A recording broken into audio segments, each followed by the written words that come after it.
So good morning, good afternoon, good evening, everybody. We're on at least 3 time zones. I know, Jeff, it's morning for you and it's afternoon for Russell, our two main speakers. Welcome. My name is Caroline and your moderator for today's staging of this year's Maritime Awareness Seminar hosted by the Faculty of Marine and Nautical Studies at the Caribbean Maritime University. Today, we're talking about seafarers' health with a focus on how seafarers themselves can play a role in protecting their health and safety and the means by which they can do so. And the main one is with the Maritime Labour Convention that Russell is going to speak about. We think this is an important topic, especially at this time. So those of us who might not have been sure about the importance of seafarers' welfare, we can now agree that it is a very important topic. The pandemic has clearly shown us that we need to be more concerned with seafarers' health and safety, and also that seafarers themselves have a role to play in protecting their health and safety. And it is quite peculiar to have Jeff and Russell from the International Transport Workers Federation, who will be speaking with us today, Mr. Jeff Engels and Mr. Russell Karabatchev. Seafarer safety and health is a wide topic, so we're going to only speak to, as I said before, the role of the seafarer in protecting health and safety. And the ITF has been doing this job for many, many years. The ITF was founded in 1896, and it started as the International Federation of Ship, Dock, and River Workers. And then in 1898, it expanded to include transport workers in non-maritime industries. So the ITF has been doing this for many, many years. So we are speaking with persons who have been with the ITF and who, not since 1896, but have been with the ITF for quite a while and who have the experience both as seafarers and then as persons working to protect seafarers' safety and health. So Jeff and Russell will bring different perspectives to us today, but as I said before, the COVID-19 in particular has shown us that flag states, port states, all the persons on land in particular who are responsible for seafarers' safety and health cannot be or should not be fully relied on. And today we're going to explore the role of the seafarers. And not just the seafarers, we're hoping we sent it out to the industry, hoping that others would join us as well, because persons in policy, making of policies, the maritime training institutions we all have a role to play, a very important role to play in protecting or showing seafarers how they can protect their safety and health. So before we get started into the presentations, I'm going to ask Captain Newman, the Dean of the Faculty of Marine and Nautical Studies, to officially welcome everyone.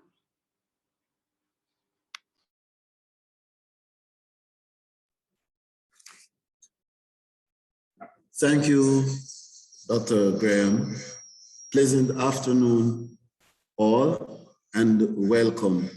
Let me take this opportunity to thank you for joining us today as we host another Maritime Awareness Seminar as part of our ongoing efforts to share information and experiences on interesting and thought-provoking topics that continue to affect seafarers. Today, you'll hear about issues that impact the safety, health, and well-being of seafarers so that you can have a better understanding of some of the challenges that maritime professionals may face while they serve this vital industry. To make sure we're helping you as best as we can on safety, health, and well-being of seafarers, we have a chat box to source your questions, and you can find the chat box on the right of your screen. Feel free to drop questions on the topic or share your struggles and experiences. We'll answer your questions by the end of each guest session. The moderator will collect the questions so we can answer them for you at the end of the presentation. We have two presenters for this webinar, and they are Mr. Russell Karabatchev Fisheries Coordinator, ITF, and Maritime Department, and Mr. Jeff Engels, West Coast USA Coordinator, also ITF. You will hear more about their work and their experience later. This webinar promises to be insightful, and I can assure you that it will be beneficial to our seafarers and other maritime professionals with whom they interact. Once again, welcome and thank you.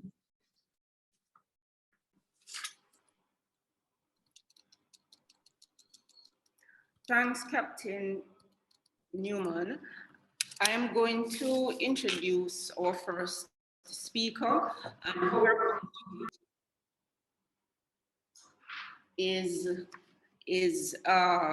we will have the speakers first and then go to our question and answer session. We have some questions already from persons who had registered, and I get to understand we're also doing streaming. So even though we might not see the numbers fully on this Zoom, we have it being streamed as well on YouTube. So I'm going to introduce Mr. Russen Karabachev, and then he will make his presentation, and then we go to Jeff, and then we have our question and answer session. So Russen works in the Maritime Department of the International Transport Workers Federation in London since 2004, with special emphasis on the political work programs of the Fisheries, Seafarers, and Inland Navigation section until 2020. He was appointed ITF Fisheries Coordinator in August 2020. Russen represents the ITF, lobby for and promote the ITF maritime campaigns and positions to external bodies, including relevant UN agencies like the International Labour Organization, Food and Agriculture Organization, and the International Maritime Organization, and other intergovernmental organizations, major NGOs.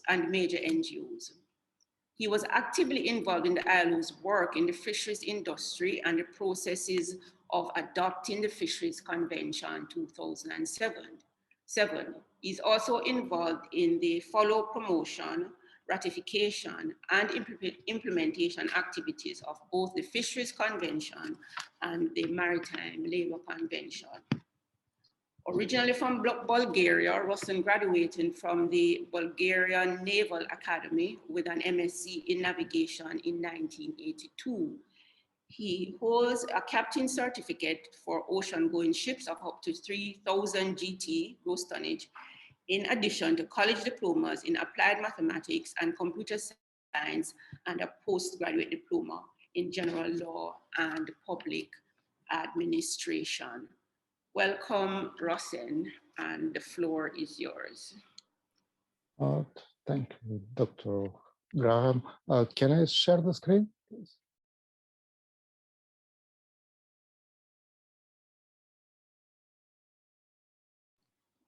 Yes, Yeah. Okay. Okay.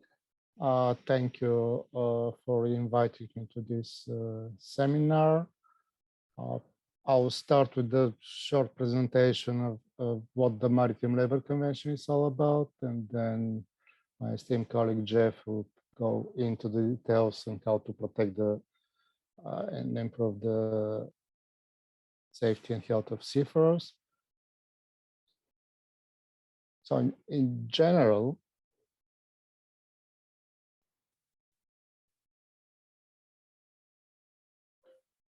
I'll do to explain what the convention is all about. The Maritime Labour Convention was adopted more than 15 years ago in 2006, and it finalized the process of consolidation of 60 or 68 International Labour Organization convention and recommendation on the work of the seafarers at sea.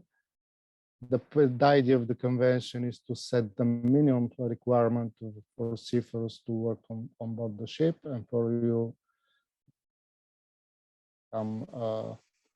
officers and seafarers in the future, address the condition of employment, accommodation, recreation, food and catering, health protection, medical care, welfare, and social security protection.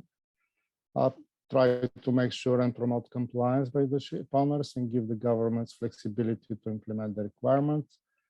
And the new moment in the convention comparing to the previous one is to strengthen enforcement mechanism, including proper compliant procedures available to the seafarers, ship owners, and the shipmaster supervision of their ships, and the flag state control and port state control of foreign ships.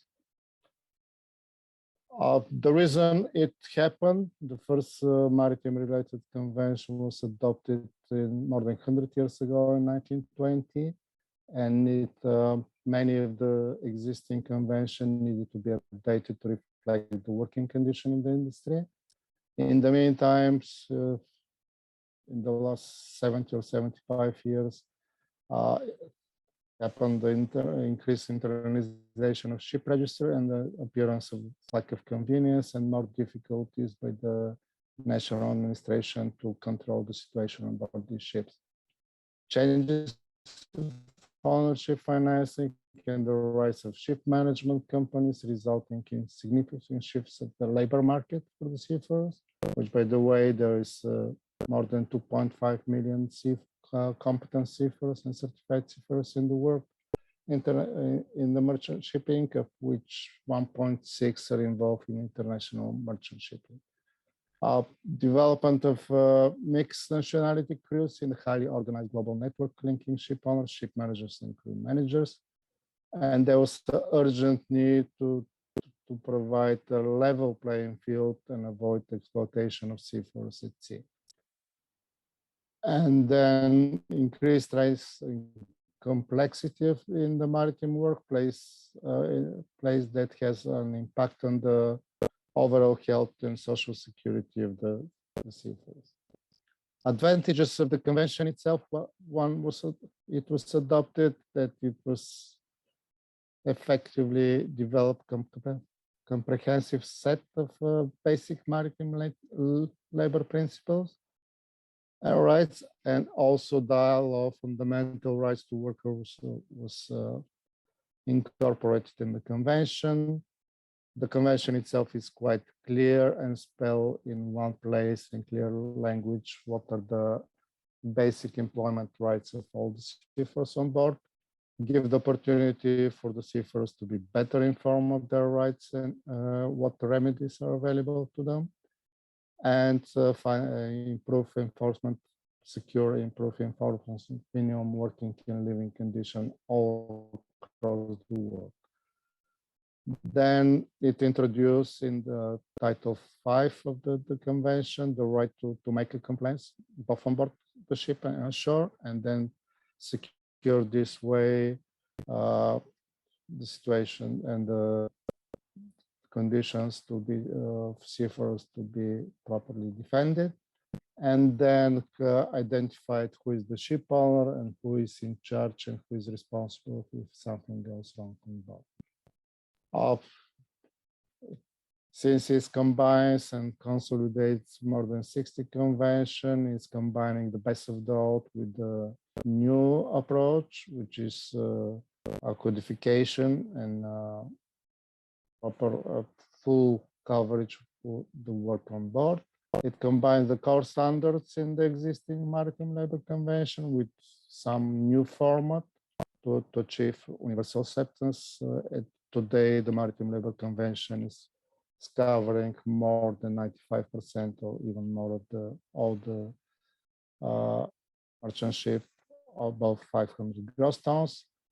It's built on and incorporates many of the well-established approach developed in other major conventions as the STCW and SOLAS, which are effectively introducing the codification of the labor convention to the International Labour Organization. And it also allows the convention to be revised and updated on a regular basis. The convention itself applied to all seafarers or any person who is employed or engaged on works in any capacity on board of the ship to which the convention applied. It applied to all ships whether publicly or privately owned, engage in commercial activities except the coasters, ships involved in the coastal navigation close to the coast or in the port areas, fishing vessels and old ships, and also the military and naval ships are excluded. The smaller vessels, ships below 200 gross tons may be exempted, but it has to be decided by the National Maritime Administration. The convention is organized in three main parts, with the articles setting the broad principles and obligation. Then there is detailed regulation and code, and the code itself, as similar to the SCW, has two parts, Part A and Part B provisions. Part A is the compulsory provisions which are applied for all seafarers, and Part B are recommendations which may or may not be applied by different flag states.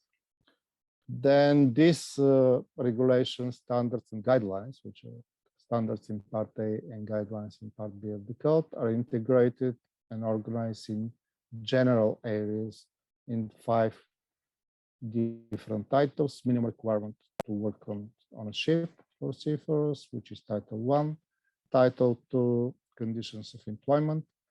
Title 3 deals with accommodation, welfare facilities, food and catering. And then Title 4, which is directly linked to the workshop today, health protection, medical care, welfare and social security protection. And Title 5 deals with the provisions for compliance and enforcement if something goes wrong. In addition, what's specifically related to the seafarers, then the fundamental labor rights has to be respected, which is precisely the freedom of association, recognition of the right to collective bargaining agreement, elimination of all forms of forced and compulsory labor, the effective abolition of any child labor at sea, elimination of discrimination in respect of employment and occupation. As a bare minimum, every seafarer has the right to a safe and secure place, right to fair terms of employment, right to decent working and living conditions on board the ship, right to health protection, medical care, welfare measures, and other forms of social protection. And to finish my short introduction, if you need a little bit more information, I have sent a couple of publications done by the ITF on the explaining what the Maritime Labor Convention is all about, also guidance on safety and health for seafarers at sea. And if you have more time, I would strongly recommend that you read the work of your Professor Carol Graham on the seafarers protection in the NLC. Thank you. And so if you have questions, more than welcome to ask now. If not, then my colleague Jeff, I'm sure that will cover better than me the safety and health of seafarers. Thank you. Thank you, Rosen, for giving us that overview of the Maritime Labor Convention. And it is very important that we, as persons making policies for seafarers, teaching seafarers, and seafarers themselves understand the Maritime Labor Convention. I remember when I was doing my PhD, and a few of the seafarers I interviewed, yes, some of them, yeah, we know the name Maritime Labor Convention. We know that there's this convention there, but they didn't know some of the important details. And also a few said, if I get into trouble, then I'll go and read the Maritime Labor Convention. So they know it exists, they know it's about seafarers' rights, but they don't know the details, or they don't think it is important to know beforehand how to protect themselves. They're going to wait until they get into trouble. So that is why we think it's important, and some of our seafaring cadets are in the seminar. It's important for us to be aware of these things, and in particular as well, the ILO core labor standards. These never used to be a part because they are associated with land-based jobs and workers, and they never used used to be a part of or so pronounced then or prominent in shipping, but with the Maritime Labour Convention, the ILO, those who deliberated the convention, saw it fit to include the core labor standards that protect seafarers, give them rights of association, collective bargaining, and so on. So seafarers need to be aware of these things so they can use the system to help them, their role in protecting their health and safety. Yes, a captain would like to add something.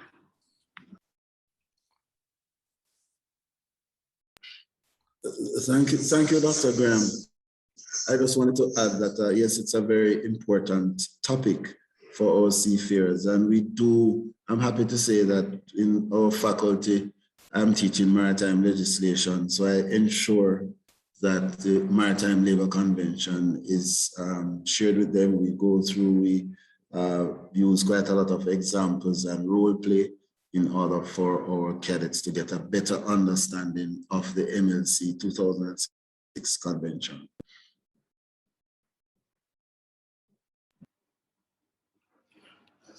Yes, thank you, Captain. So we're going to take questions at the end. Now I'm going to introduce Mr. Jeff Engels, and he will make his presentation. He's going to give us his perspective in terms of being a seafarer and also working for the ITF, his experiences, what he has seen with some of the issues. Jeff started going to sea in 1977 and worked on tugboats, ferries, and ships as an able-bodied seaman until 1997, when he became a local union officer with the Inland Boatmen's Union of the Pacific, representing tug and ferry workers.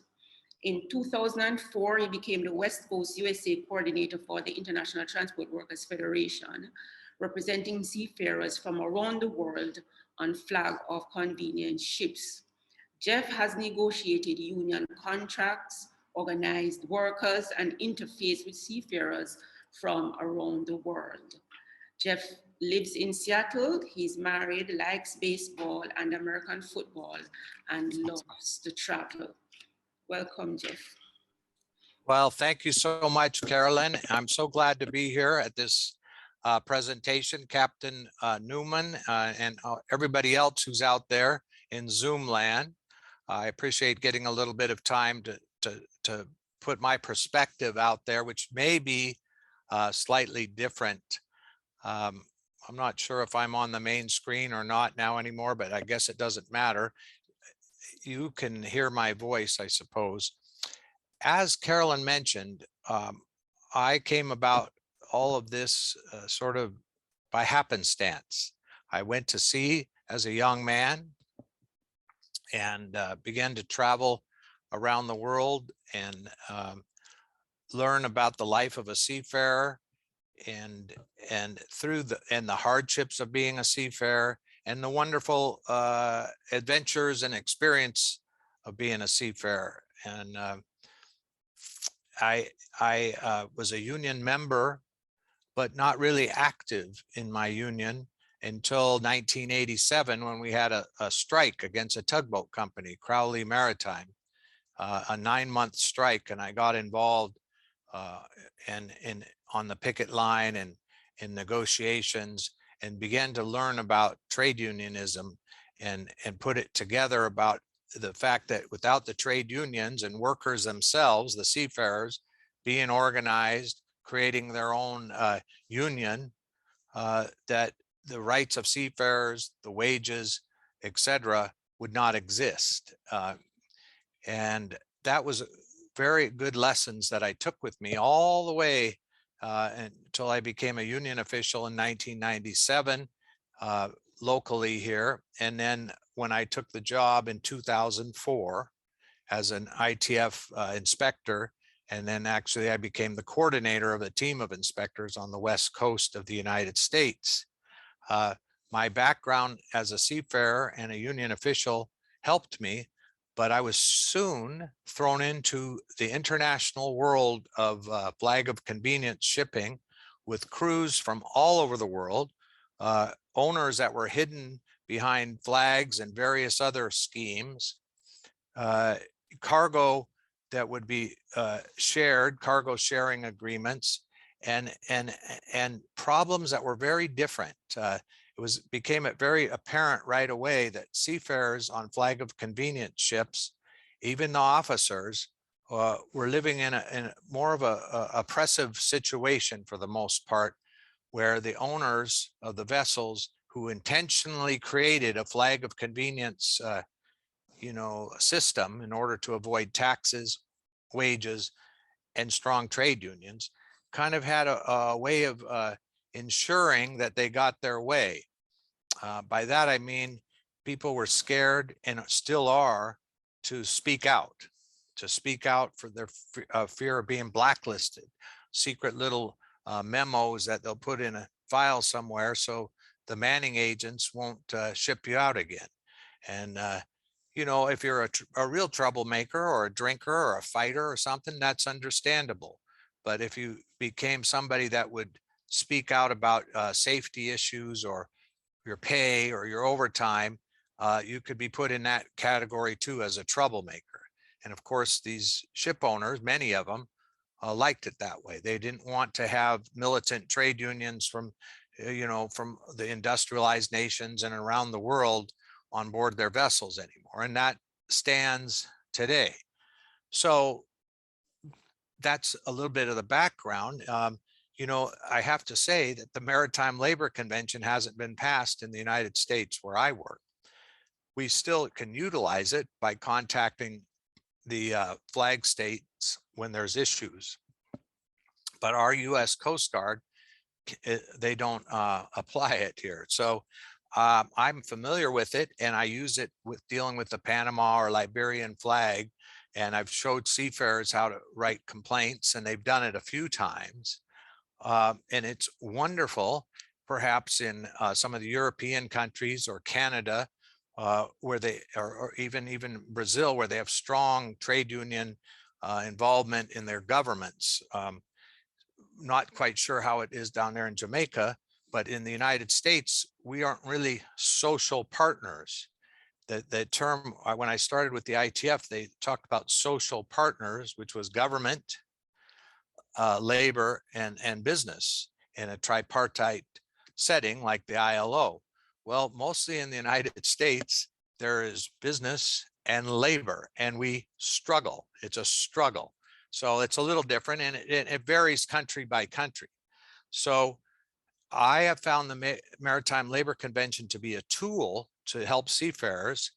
But what I really wanted to talk about is the fact that seafarers themselves who can organize, and by that I can even, it can be as small as having a text message grouping, contacting and being in touch with your shipmates on other ships to talk about conditions, etc. And when really there is some major oppression on board the vessel, be willing to stand up together in ports like mine in Seattle, where the unionized dockers would back them. And we've used that power to get justice for seafarers. Unfortunately, as I mentioned, many seafarers are frightened and they're afraid they'll never work again. But without the involvement of the seafarers, their justice, good wages, and safety are always going to be strictly, at the hands of the companies. And so many of the officers are great people, and I know you're training to be officers here, so I don't want to be prejudiced, but I am a rating, and some of the officers can be, company men, and they're more interested in the bottom line than safety or human rights. So there's bullying and all kinds of things going on board. But when real rank and file seafarers stick together and create a union and on board and with their other shipmates, we can help them so much more here as ITF inspectors. When I'm forced to do everything on behalf of the seafarers, as if they are almost children, or we have to just take care of them, it works to a certain extent, but for big issues, it doesn't. And then, you know, it's kind of empty at times. And I hate to be the bearer of the truth, but that's my experience in my 40 years on the waterfront. Now, I'm going to get current. The last 2 years with COVID-19 has been unbelievable for seafarers. Seafarers have been stuck on ships with the inability to fly home even after their contracts were up. This issue was and is still occurring. It's better now, but the struggles involved in that, locally, I had to use our media, local politicians, the local unions, flag states, every possible way to get pressure and put a spotlight on the fact that seafarers were being forced to work past their contracts because certain countries wouldn't open up their airports, etc. The worst part is still today, some of the shipping companies are restricting seafarers to ships on old policies that started 2 years ago when COVID-19 came. And actually, I know some of the shipping companies are doing it because, well, it's a hassle for seafarers to go ashore. Sometimes they come late. Sometimes they have a few drinks. Sometimes, you know, whatever, they jump ship.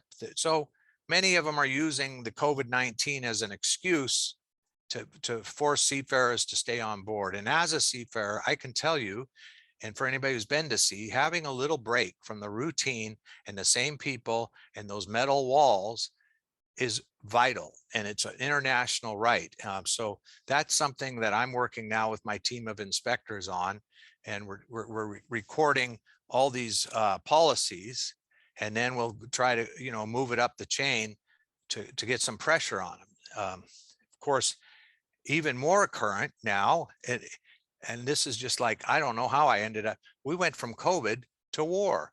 Now we have a war, and well, we're getting calls from Ukrainian seafarers who want to claim asylum or get refugee status. They're being restricted to vessels. And once again, I'm just kind of rolling with it, coming up with a strategy, using my allies in government, trade union allies, the principles I learned as a trade unionist, being honest, and trying to get a good outcome for seafarers who are calling us. They call the ITF inspectors or message us on WhatsApp or Twitter or whatever, 24 hours a day. I have a guy here now on a ship that, I mean, he's talking about he wants to get off, he's being bullied, we need to get the Coast Guard involved. And what I always do is I hear a lot, but I always investigate with my own eyes. And when I get on board, sometimes actually, and I am a seafarer, sometimes actually seafarers are the troublemakers, or they just want to go home. They don't like anybody. So that does and can happen because they're human beings. I think seafarers, like a lot of workers in this current globalized economy, are somewhat of an oppressed group. And the key is discussion amongst themselves, building solidarity amongst themselves, working with the trade unions that are still around, revitalizing those trade unions, taking it very seriously, and working on their own behalf. Somebody coming to fix it for you will only go so far, whether it's the MLC or the ITF or the US Coast Guard, et cetera. There, at some point, there has to be some involvement. And I urge any of you who are out there listening, who are going to go to sea, to have an idea that it's not just about you, but it's about your shipmates and your fellow seafarers, and that you care about them and you look out for them and you're not selfish. And that would be great. That would help us all move this process along. I'm going to retire in a year, and maybe I'll do more lectures or write a book about my experiences. They've certainly been unbelievable. And again, I'm gone from a tugboat sailor to a union official to an ITF inspector. We just got through this craze. We're not through it yet, the COVID thing. Now we're into a war, and my phone just keeps going round the clock. That's my life, and I enjoy it. and I'd be willing to answer any questions anybody has. Thank you so much for this time, Carolyn. You're wonderful. And it's good to see Rawson. And that'll be it for me. Thank you so much.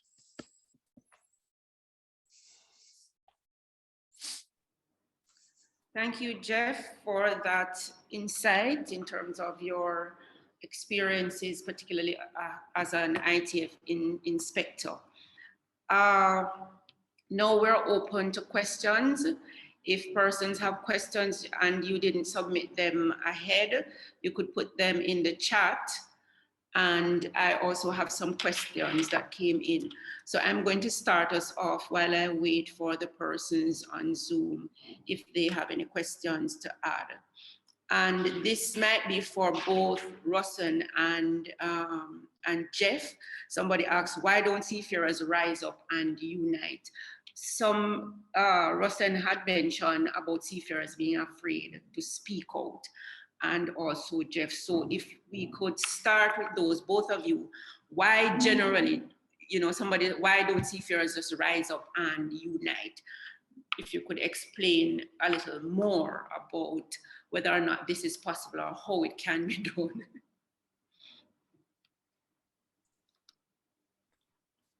Okay, so I guess I'm going to go first then.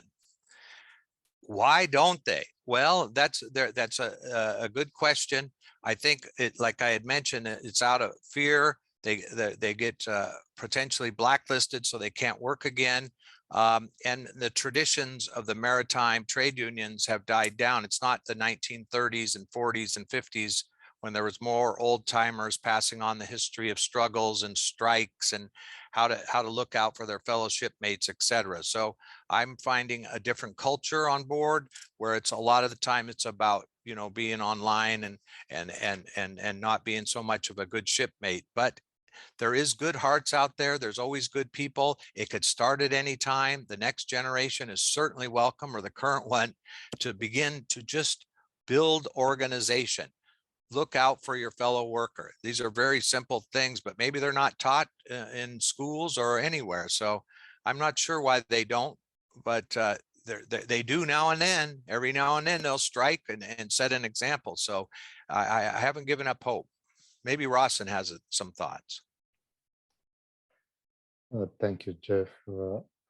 Actually, I both agree and disagree. International merchant shipping is the sector worldwide of the most organized trade union sector in the world.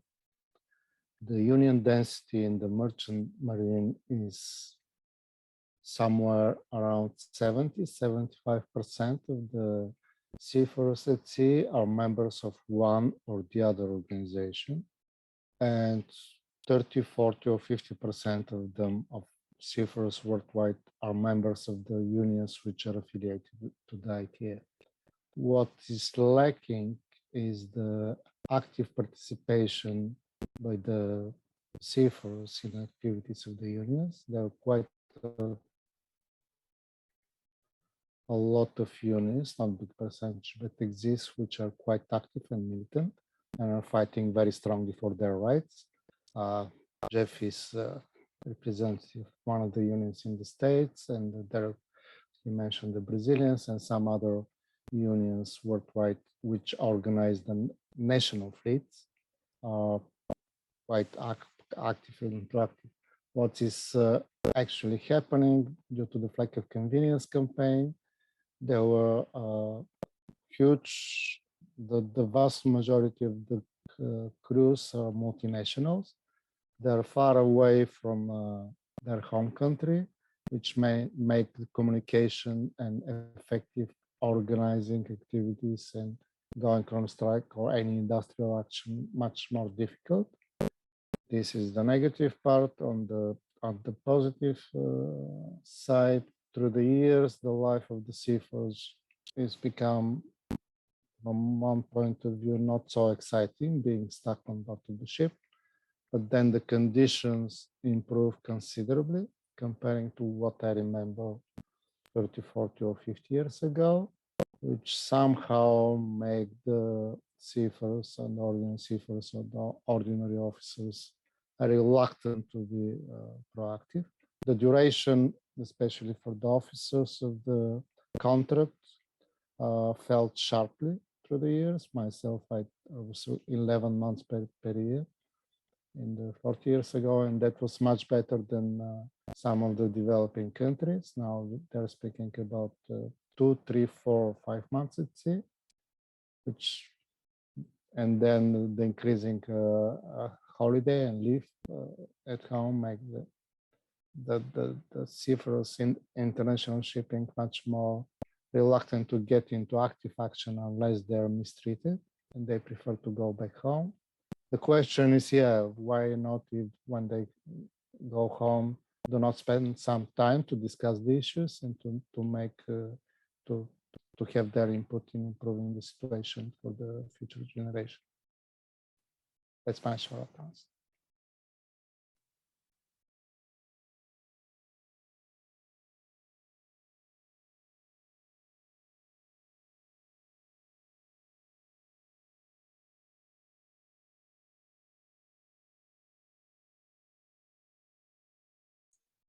You might be muted, Carolyn. Sorry. Yes, I was going to sum up the questions in the chat that follow on somewhat from what both of you have said. Someone is asking, if I have a discrepancy on board, what would be the best route to take to air this grievance? Someone is also saying, are anonymous complaints taken seriously, assuming there is some credibility to the complaints? Now, in terms of complaints, the MLC does speak to complaints, and a complaint mechanism is there. So perhaps we can go that route first in terms of talking about what the MLC has in place for complaints, and then outside of that, what else seafarers may be able to do. So perhaps start with Russell in terms of what the MLC has about complaints, and then Jeff, outside of that, what else could seafarers do?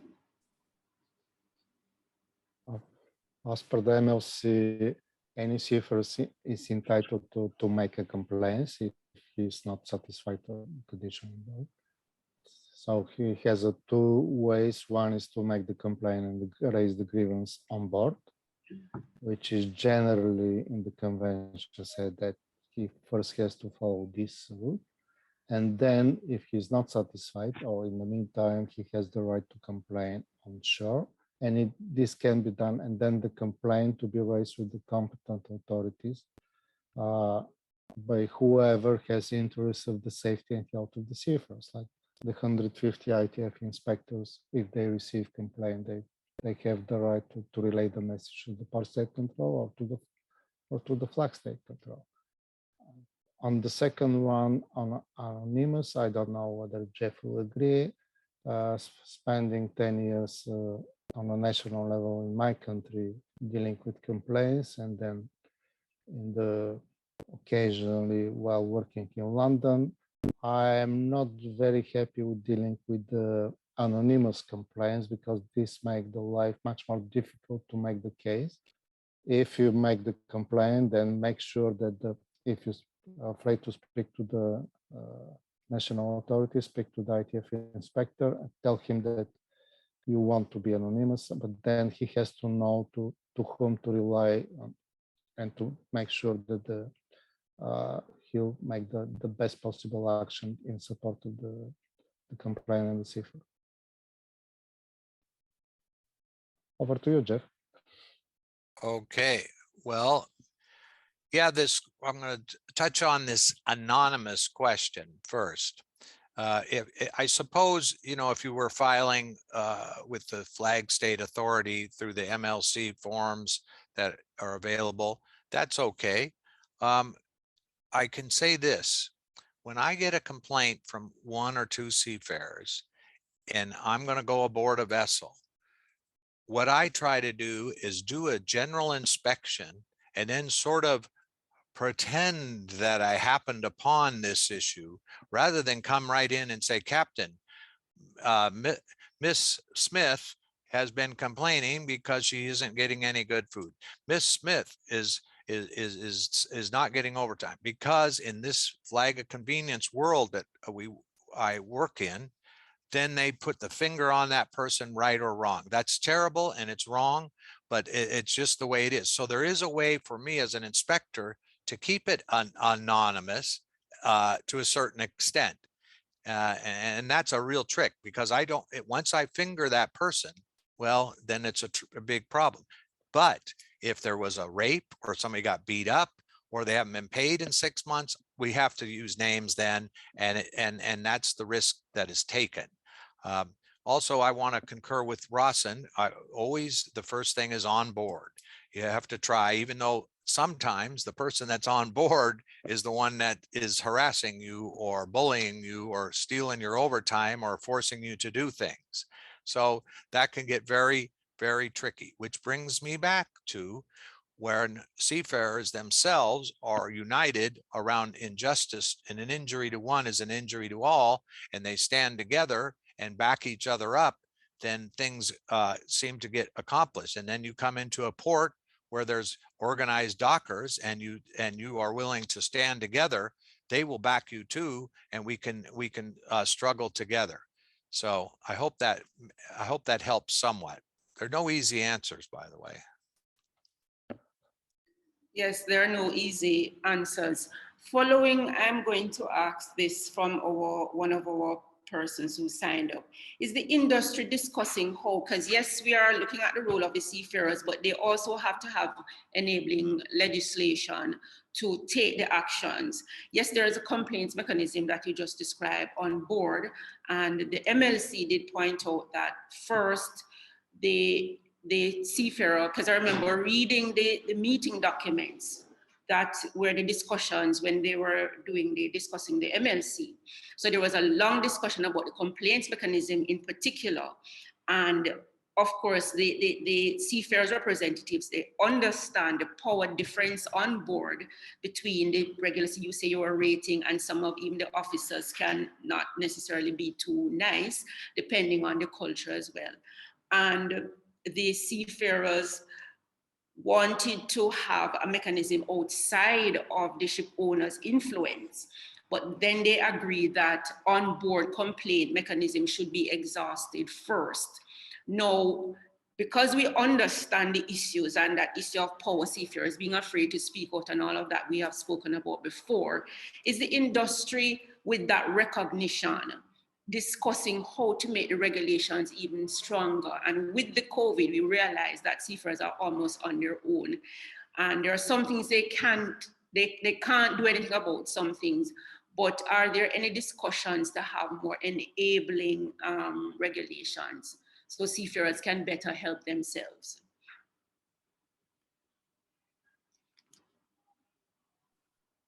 Well, on the last question, I mentioned when I introduced the convention, there is some mechanism for updating and revising the convention, and it's called Special Tripartite Committee, which meets on a regular basis every 2 years to discuss amendments of the convention based on the experience and the push by the ITF and the Seafarers Union, and pushed by the ship owners or some of the governments pushing for relaxation or strengthening of the conditions, which is, it was postponed due to COVID by a year.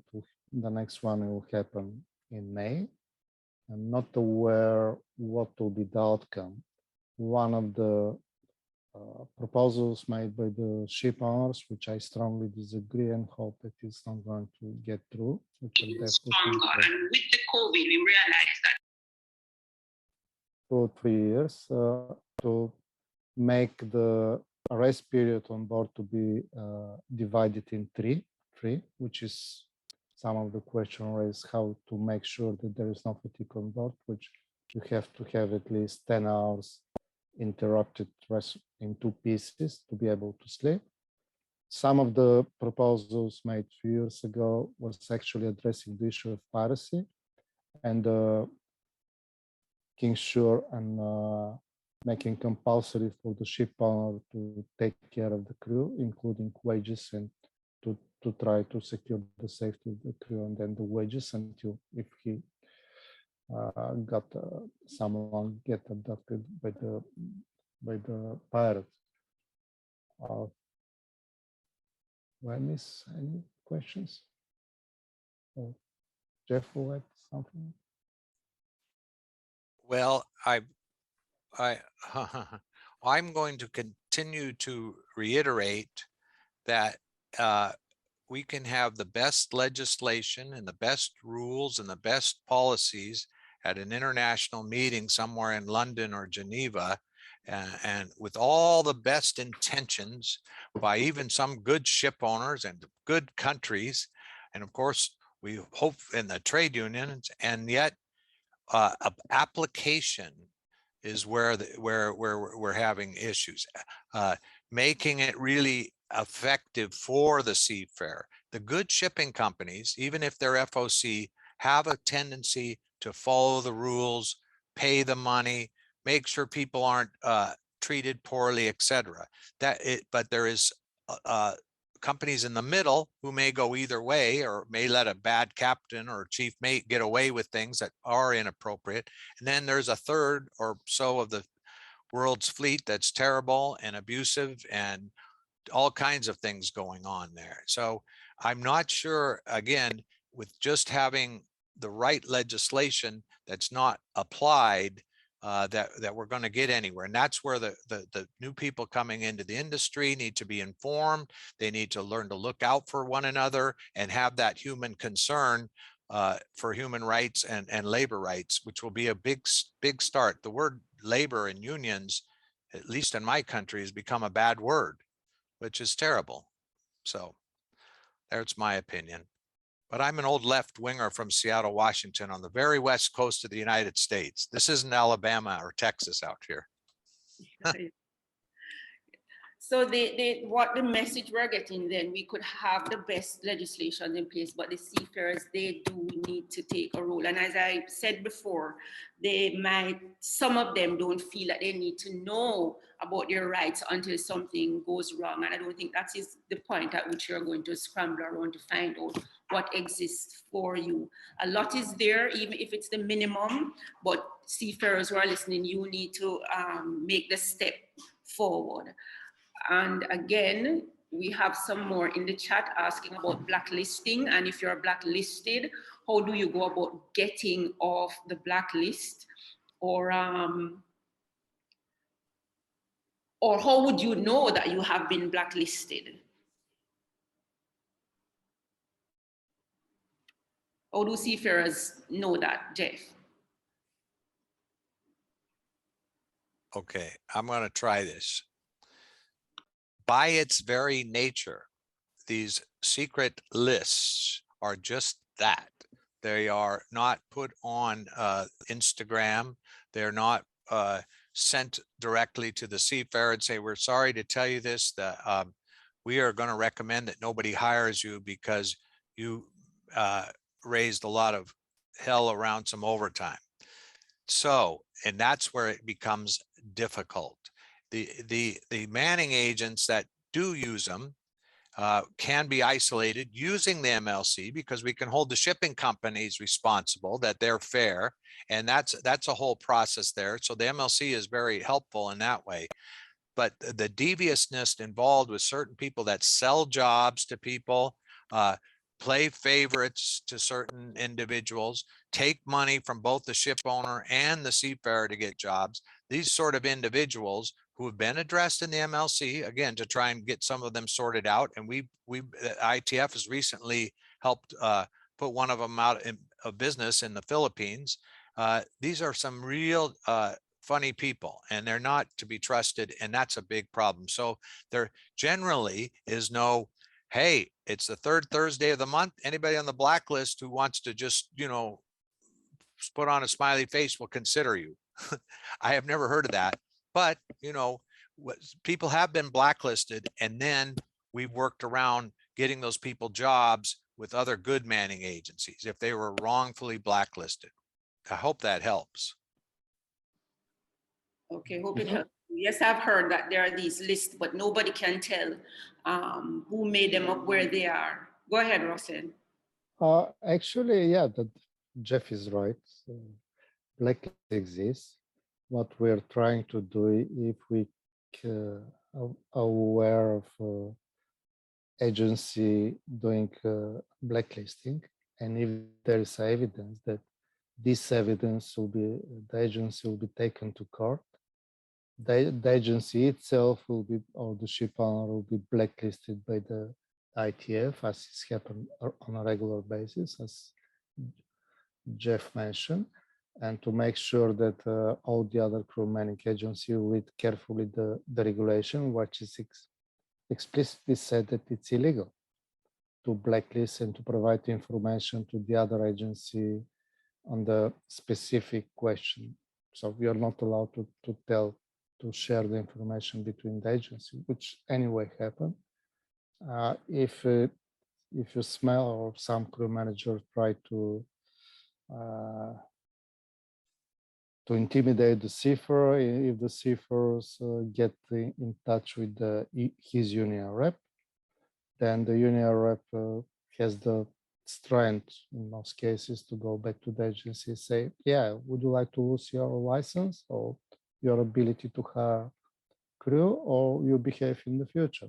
Actually, that's what happened 2 or 3 months ago, myself helping one of my old friends dealing with the crew managers and the ship owner trying to blacklist it. So the result I need, but I'm saying is we have to make clear to the public that this is totally unacceptable, and then to try to help them if it's unlawful blacklisting, to try to find work in another agency. And then is the position which exists both on safety grounds or grievances of the safety reps on board the ship, which should be protected, and also the union reps. And if you have any complaints, then you raise it with the union rep and the safety rep, and then it's way to proceed. And the same back on shore, because the business for some crew manning agencies that they may lose millions, or lose some millions to pay the lawyers to get out of the mess in court. We are not the richest organization, but in some places, and if we believe that it's for the benefit of the seafarers, we're ready to spend some of our resources to give justice and to take the crooks out of the business. Okay, thank you. I'm going to be off camera for a bit. Now, some persons were asking about protection in terms of health insurance now.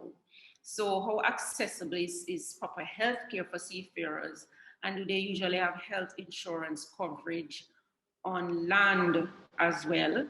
And also we could, since we're talking about well-being now in terms of insurance, they're asking if our counseling services available for seafarers that encounter death or other traumatic incidents and are unable to go home.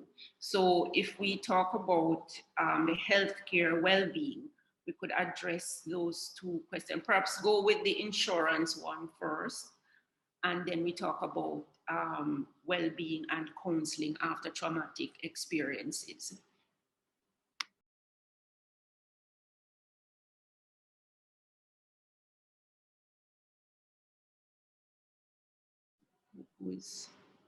Russell, you want to take that one? I'll take it. The MLC talks about insurance. The MLC talk about insurance to be provided to the seafarer by the ship owner. The MLC also talk about social security provisions and measures to be adopted by the country of nationality of the seafarer. And then you go further into details into the ITF agreements, which we have on the big percentage of the work fleet, where we have a minimum level of insurance coverage in case of accident on board or disability as a result of accident or medical issue as resulting of the work. And then we have also in the agreements, and that's also in the MLC, that there should be compensation or sick leave paid to the seafarer. In the case of ITF, we're speaking at least 4 months. As a minimum, the sick leave, sick pay to be paid to the seafarer, and then you're going back to the country of where the seafarer is coming from. In your case, in Jamaica, then how the national authorities have made or what provisions there is for the seafarers to be able to be to have a insurance coverage or social security coverage in Jamaica in case there is extended disability. One is the money which will be given by the insurance company. The other one is the provision of proper medical care by the national welfare system or the national medical providers, which is something I'm not aware was the regulation in Jamaica. As far as I'm aware, one of the best thing of the American CBAs is that it's covered in the CBA by the American Maritime Unions, that they have a proper social security provisions and ability to get a proper medical care if something happens. Whether the unions in Jamaica have secured proper coverage in Jamaica, I have no idea. Sorry. Jeff, do you have anything to add to that in terms of?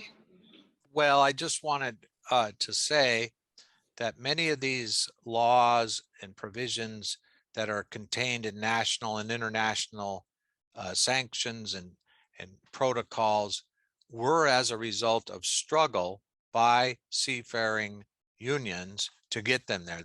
They don't usually just come down from benevolent lawmakers and ship owners, et cetera. Oh, well, let's just give them that. What the heck? So, and they also like sometimes to take these things away. So it's a constant struggle for benefits and health care and provisions in national law for old age, et cetera. So I hope that helps with that, but otherwise I think I'll pass, and I think there's other questions here. Yeah, so that is what we want seafarers to understand, and generally as well, that having an organization is important, because sometimes the organization cannot do much when you're on board, but they have social security protection, some unions, healthcare, insurance, take care of your medical bills and so on. So having an organization is much more than just dealing with onboard complaints. You are taken care of. And to follow up on a question that we have here, how are seafarers compensated when they are injured on board and are unable to ever work on a vessel again? Now, laws should be in place regarding the ship owners. Remember as well, it's the flag that the ship flies that is responsible for you, and the laws of the country of the flag that the ship flies. You should also know some of those ways in which you can be protected. It should be in your crew agreement, your contract that you sign should also lay out, and the MLC does speak to that, lay out what it is you are signing onto. So that is why we keep saying it's important for seafarers to know their rights, know the laws, and how they can apply them in the event of anything going wrong. We have a question about tax, which I think is for, again, I'm not sure it's for us today, but how the flag states and the maritime administration of these countries would have to, and we don't have any representative to answer that one right now, but that is a very tricky question and perhaps quite political, about how can a seafarer benefit directly from tax deduction paid over to a flag state. You know, that one is outside the scope of our discussion right now. We also talk about, someone is asking the question, and it might be, I am not sure who else is in the audience who may be to answer this one, but it's a very important one. Where in Jamaica can seafarers go if they have concerns about their health on board? Now, the little I know of that is, again, as I say, you have your flag state. So it's a flag that the ship flags. You have your onboard complaints. The Maritime Administration as well should be able to give you some guidance in terms of that. So if they have concerns about your health on board. Also the port state. So if you're a Jamaican seafarer on a ship somewhere, you have health and safety concerns, you have exhausted the onboard complaints mechanism, that is also the role of the port state control officers when they come on board. And again, my experience has been seafarers or inspectors saying that seafarers don't really talk to them so much. So sometimes the things that they can't see with their naked eyes, they are not too sure about how to go about sometimes because they do not want to, as Jeff had said earlier, how we approach asking about certain complaints so that the seafarer is not directly implicated for fear. So with the Jamaican seafarers, if they have concerns about health on board, you have the flag state, the complaints mechanism, you have the flag state, you have the port state, and you also have your own maritime administration. Am I correct? Jeff?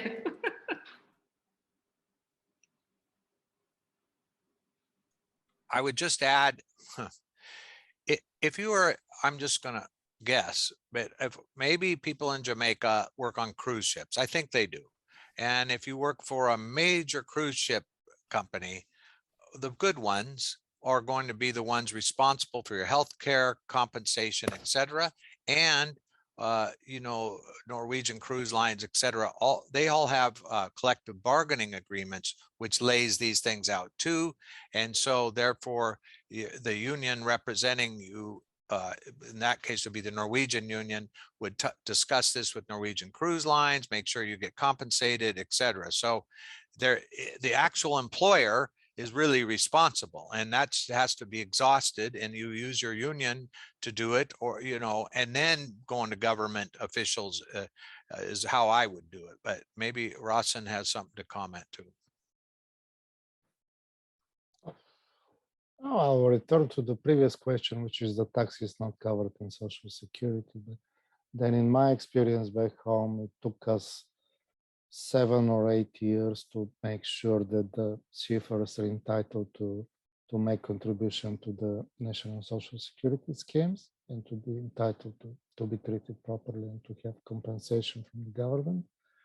It took us another 10 years. I was already in London helping my colleagues back home to make sure that income tax is low and they're exempted or pay less than the people on shore. The flag state do not deduct income tax from the seafarer unless you work in the offshore industry.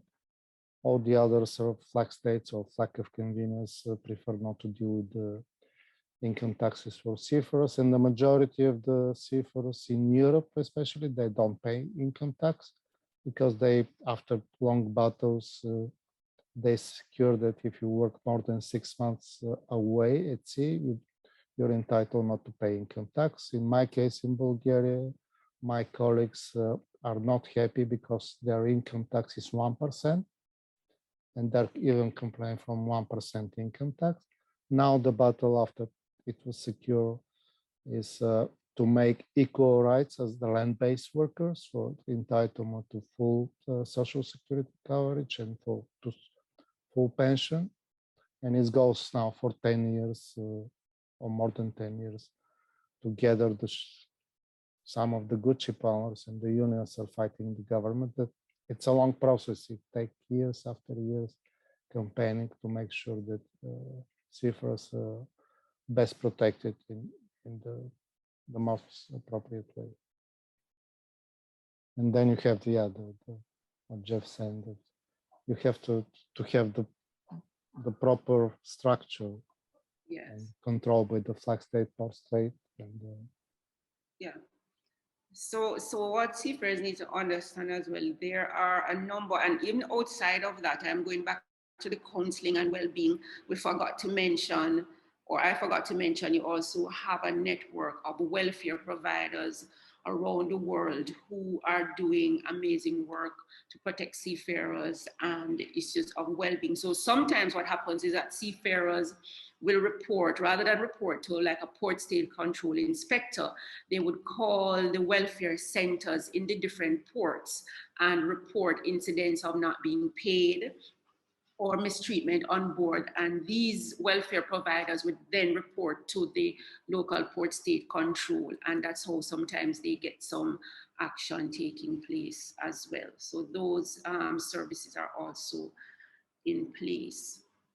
This question, again, in the chat from Gillian, are there any instances of ship owners being reprimanded for avoiding to fulfill their rightful duties as it pertains to protecting the health and welfare of seafarers? We could start with Jeff from his experience with the... Yeah, well, I saw that question there and I thought, well, isn't that nice? I had a situation 2 weeks ago in Tacoma, Washington, where the crew approached the dockers and said, our drinking water is not clean. And I got on the phone. The ship was sailing in 6 hours. I got the agent to bring down 100 cases of water.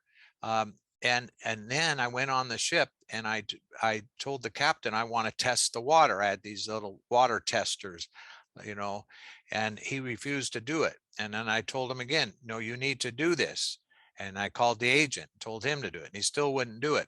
So I talked to the dockers and they shut down the operation and they quit loading the ship, and they sure let me go right in right then. And even though there were supervisors from Greece, some young smart mouths that wondering, why did you stop cargo? We forced them to allow me to go in and test the water. As it turned out, it was okay, at least in the places I checked.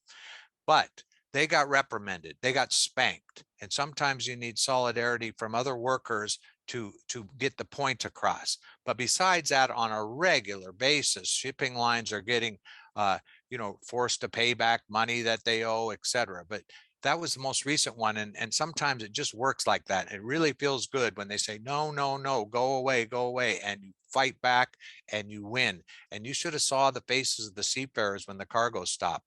All of a sudden there just was like, so that's the power of workers working together. That's what unions are about. Thank you. Yes, thank you. How can we advocate for more transparency within the shipping industry? And a follow-up question to that, how can we advocate for more transparency within the shipping industry?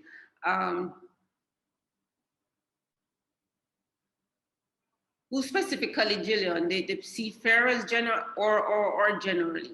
Because transparency is an issue, and that came out at the beginning of the COVID. Some of the problems that ship owners were facing, it actually came out now that the lack of transparency is what kind of made the situation for seafarers worse. And even the ship owners, they wanted assistance and guidance. So they let me put enemy in quotation mark, became the states, the flag states who closed their borders, and ship owners and seafarers that were actually working together, making statements and representation to bring some relief in the COVID. So it is important we see when we join together and work together. But in terms of transparency, now you're talking, who are you suggesting should advocate for this transparency?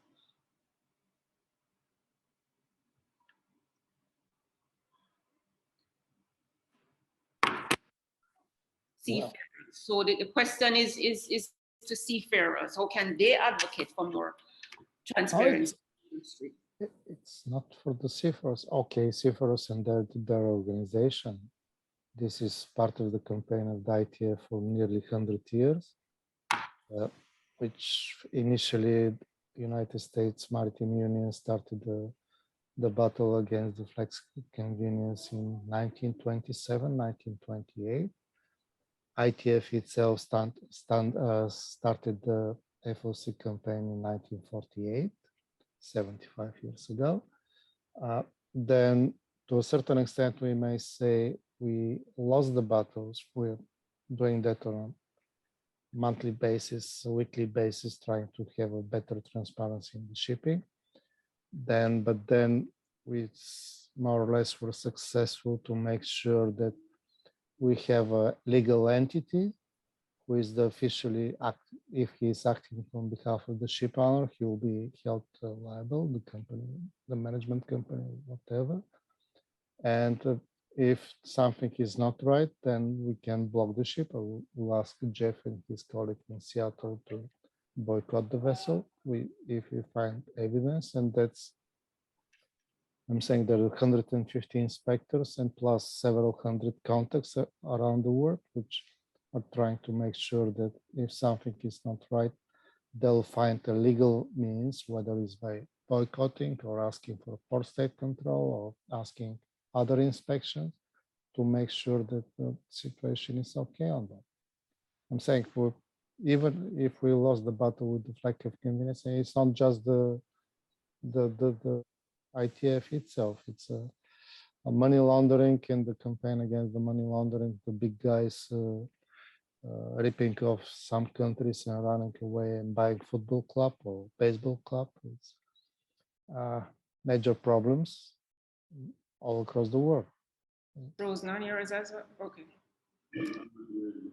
Okay, thank you. I'm getting that my internet connection is unstable. So let me also say, if there are persons in the audience who might have responses that can assist us or comments, feel free to show your hand and we will take your comments, not just questions. We are, sorry, we're looking to wrap up shortly. So I'm just going to say generally, I hope that what we have said so far has pointed out the need for seafarers to work together. And this final question I'm going to ask, I'm not sure how we're going to respond to this one, but I think it's important. And because our students are here as well, I'm going to say, because it's also a good topic for our research project group maybe next year. So do Jamaican seafarers understand their health and safety rights? Do Jamaican seafarers understand their health and safety rights? This is a very good topic for a piece of research, but I don't know if there's anyone in the audience who can speak to this. I have experience with one seafarer, unfortunately, being abandoned twice and trying to sort out. Again, we got in touch with the ITF, but because there were no local unions for this seafarer, the seafarer wasn't a part of a local union, so that this local union could be the go-between and speak with the ITF. There was some difficulty there. So I raise it without necessarily having a response, but because it is important for us to raise at this point. The seafarers who are listening in, do you understand your health and safety right? Do you know about the MLC and the important parts of the MLC? Are you discussing organizing and how this can be helpful to you? So I'm throwing that out there for anybody who is listening. And if there is anyone who might have a response for us in terms of that, just generally speaking.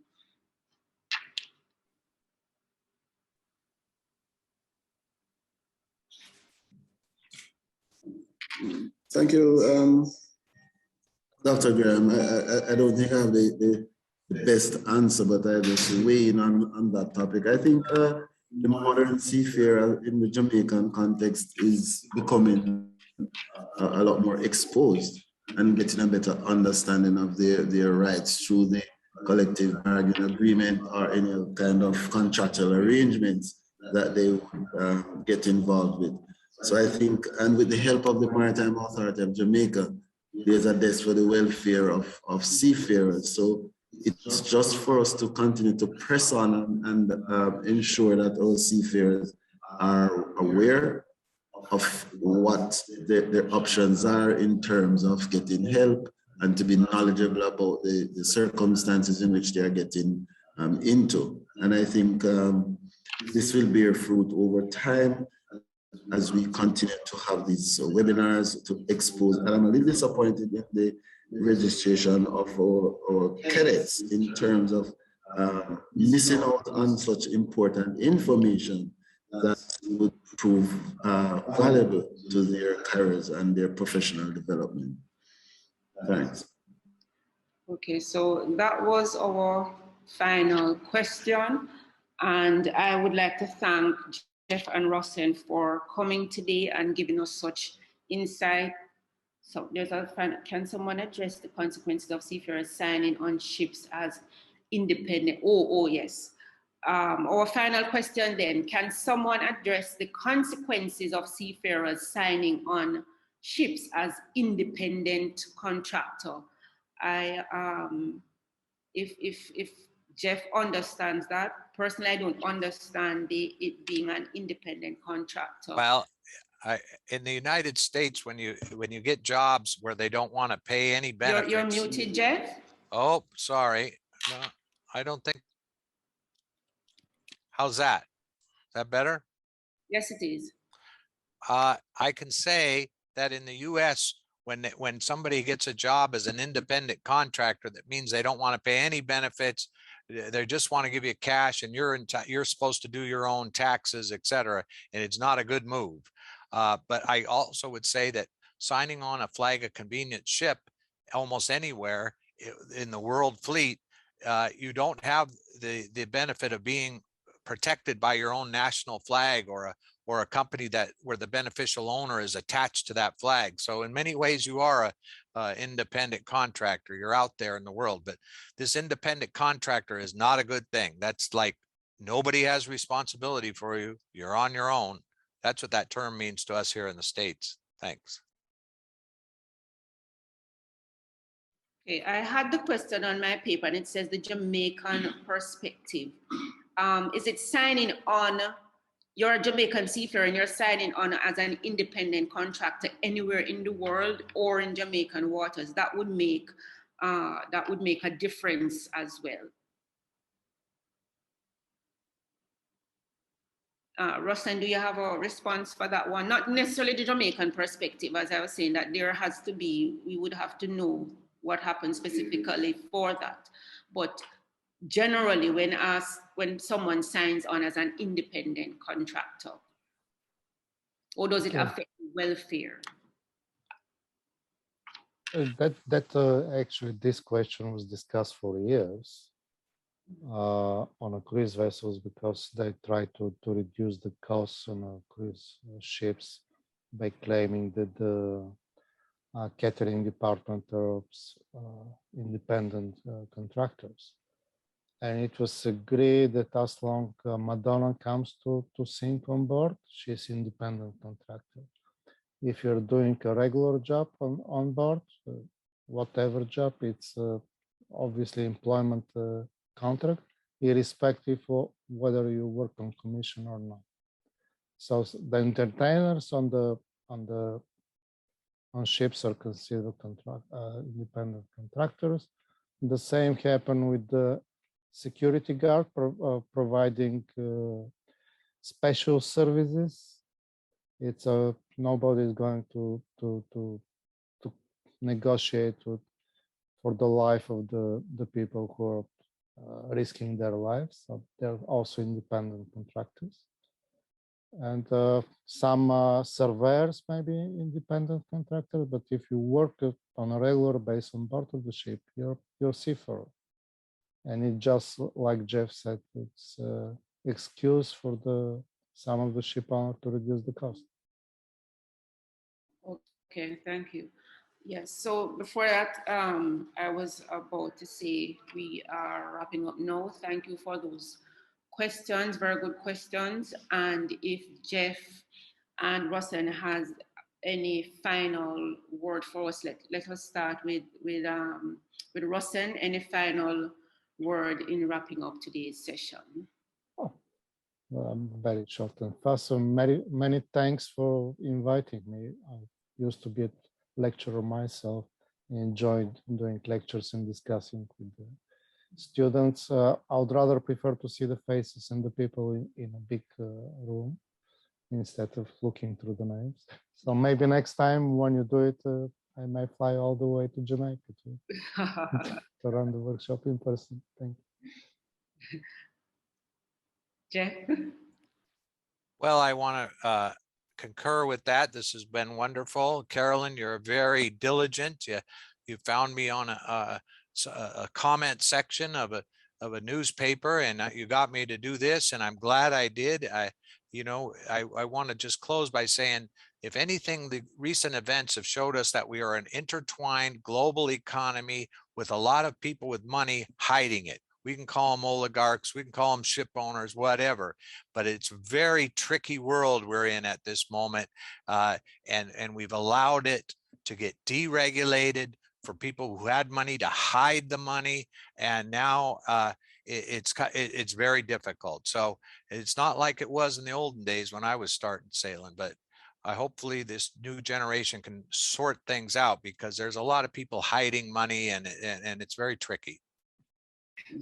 Yeah, tell it like it is. So yes, so we have come to the end of today's session, and I would like to thank our presenters and also to thank you for signing up to today's session, and we hope you learned something. And this is to make people aware, as I said at the beginning, not the seafarers, but all of us who are involved, because the industry, for us inside, it might seem as if we understand, but there are some of us in the industry who still do not understand a lot of these issues. And it's just fairly recently, relatively recently, we have been so transparent and so willing to talk about labor issues in the industry. And it's not to turn off the young ones from becoming seafarers or having the ones who are listening to us being afraid, but is for you to know your rights and know that there are mechanisms in place for you to harm yourself, get the knowledge so that you can be informed when you're going out to sea, if you're signing up as an independent contractor, what you're getting yourself into. Ensure you have the documentation, read through, see what they're offering or not offering, and you will be able to do that more effectively when you know your rights and know the instruments that are there to protect you and know the network. You know, there's the ITIF. You know, for Jamaican seafarers, you need to form an organization, and where the help lies when you are in these ports doing your work, valuable work. Seafarers kept us going in COVID, delivering medicines and food and everything. And you also need to know that you need to be a part of your own protection instead of relying just on what exists. So thanks everyone for coming, and enjoy the rest of your day, night. Good night for us. Thank you.